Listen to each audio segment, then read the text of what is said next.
Hey, Dr. Kodzi. I was told that I snore. Does that mean that I have sleep apnea, or is it just a nuisance? Of course, snoring is a nuisance, but it can be more than a nuisance. Snoring happens when the back of your mouth closes up on you and the soft palate starts to vibrate, and that vibration causes the snoring sounds.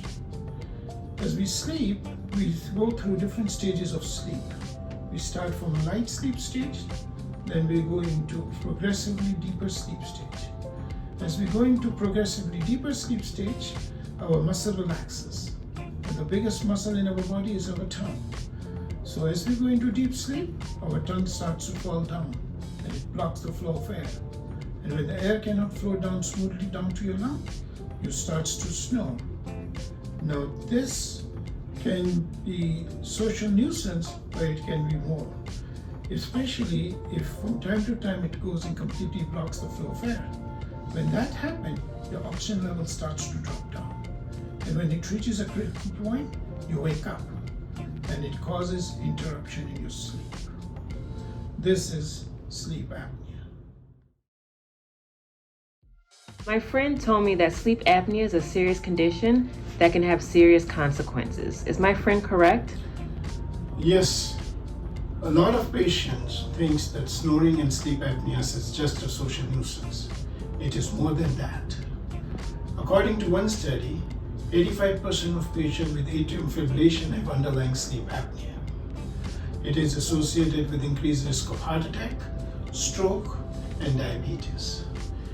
Sleep apnea is linked to obesity, worsening obesity actually.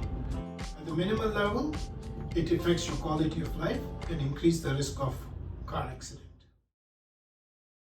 So, what happens during an overnight sleep study? So when I order the sleep study, it is for two reasons. Either to diagnose the problem or treat your sleep apnea. The patient comes in at either 8:30 p.m., 9:30 p.m. and 10:30 p.m. Let me show you what we do when the patient comes in. This is one of the sleep study room where you may be sleeping when you come in for the sleep study. You come at night and leave at around 5 a.m. in the morning. There is a sleep technician here to supervise the sleep study. He is going to hook you up with the 12 different monitors. This checks your brain waves, your breathing pattern, your snoring, your body movement, your heart rate, and your oxygen level. In the morning, I come and review the study, and then you will see me in 1 week to discuss the results of sleep study. So, how do I get my CPAP equipment? So once we decide CPAP is the best option, you are scheduled to come into our office for a 1-hour appointment. During this appointment, we go over CPAP machine step by step, how to use the machine and also how to clean it and how to replace the supplies. Our trained staff help you through all these processes. Once you have the machine, then the most important process start of getting compliant with the machine. This is not an easy treatment. It's a lifestyle change. It's always difficult to sleep with a mask on your face and air blowing into your nose. It takes about 6 to 8 weeks to get used to it. And our trained staff is there to help you out in that process. And of course, before we dispense CPAP machine, we always check with your insurance and let you know your financial benefit and also if any other requirement is needed from your insurance. I feel anxious when I put the mask on my face and I'm unable to sleep. What can be done about that? So the sleep apnea treatment is a lifestyle change. It takes 6 to 8 weeks for body to get used to it. During that time, we highly recommend for you to be patient and keep using the machine every night. You will realize with continuous use, your body gets used to it and you are keeping it longer and longer. In some patients, there can be other reasons why they cannot use the machine and start feeling anxious. You can have some underlying depression and anxiety disorder, which could affect your sleep onset and also the use of the CPAP machine. In these cases, we work with your primary care physician to help you with either medication or other treatment to get over this anxiety problem. I notice I have a dry mouth when I use the CPAP machine. What can I do? There are 5 reasons for the dry mouth. The most common reason is that the pressure is not right.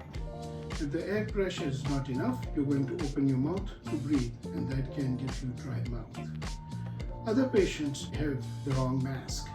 So in these patients, we switch them from the nasal mask to a full face mask, and that helps. Sometimes the medicines which you are taking can give you dry mouth. So when you come in for the evaluation, we make sure that you are not taking any medicines that can give you dry mouth. There are diseases like diabetes and other uncontrolled issues that can give you dry mouth. When you come in, we do a thorough evaluation of why you're having dry mouth, and in some cases, we recommend repeating the sleep study. So what are my treatment options for sleep apnea? So once we diagnose you with sleep apnea, we sit down with you and discuss various treatment options. The gold standard for the treatment of sleep apnea is using a CPAP machine. CPAP machine is a small device, size of a radio, which is basically an air compressor device which takes the room air and produces higher pressure. We then use one of these masks to provide you with this pressure, either a full face mask like this or something which is much easier and less obtrusive. It's help patient with watching TV or reading a book, which is their habit when they're trying to fall asleep. Patient who fails the trial of CPAP, we switch them to BiPAP. If they cannot tolerate BiPAP, the next best option is to use a mouth guard. A mouth guard is a dental device which moves your lower jaw forward. It opens your posterior airway, and that in some patients helps with the snoring and sleep apnea. The latest treatment that came out is Inspire. In Inspire, there is a small pacemaker which is put under your right chest wall. Every time when you breathe in, it sends a very, very light signal to the base of your tongue and contract your tongue and thus open the airway. However, you have to fail the trial of CPAP in order to qualify for the Inspire treatment. The fourth option is, of course, UPP surgery. ENT surgeon go in and they do uvuloplasty and pharyngoplasty. That means they take your tonsils out and cut piece of your uvula, and that sometimes open the airway. However, the success rate is less than 50%, so we don't recommend that as the first line of treatment. And of course, with all these treatments, the best option is the weight loss. I'm having a hard time sleeping with the machine. How long will it take for me to finally get comfortable with it? Majority of the patient takes 6 to 8 weeks to get used to the machine. However, in some patients, this can be longer and may go up to 6 months.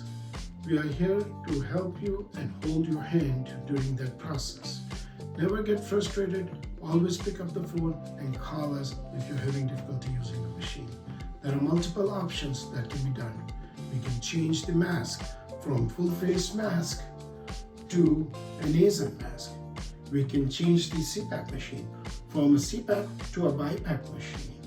Or we can try other treatments like a dental device or Inspire treatment if you are not able to tolerate the CPAP machine.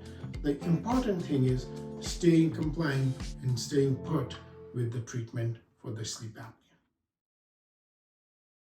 I feel like I'm choking when I use the machine. Is that normal?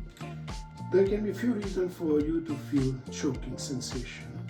Either pressure is not right, or the mask is not right, or you have some nasopharyngeal obstruction that makes it difficult for you to breathe through your nose, or in some cases you have enlarged tonsils or enlarged tongue that comes in the way even when you use the CPAP machine. When you have this complaint of choking, I go through a stepwise process. First, we adjust the pressure. Second, we change the mask. Third, we do a rhinoscopy to see your oropharyngeal airway, to see if there is a mechanical obstruction that makes you feel like choking. If none of them is true, then we have you come in for a full sleep study to figure out the other reason for you having choking sensation. What happens during an overnight sleep study? Not you look at me. Stop. What happens during an overnight sleep study? When I order the sleep study, you come here at night, either at 8:30 p.m., 9:30 p.m., or 10:30 p.m. No. Better. One more time.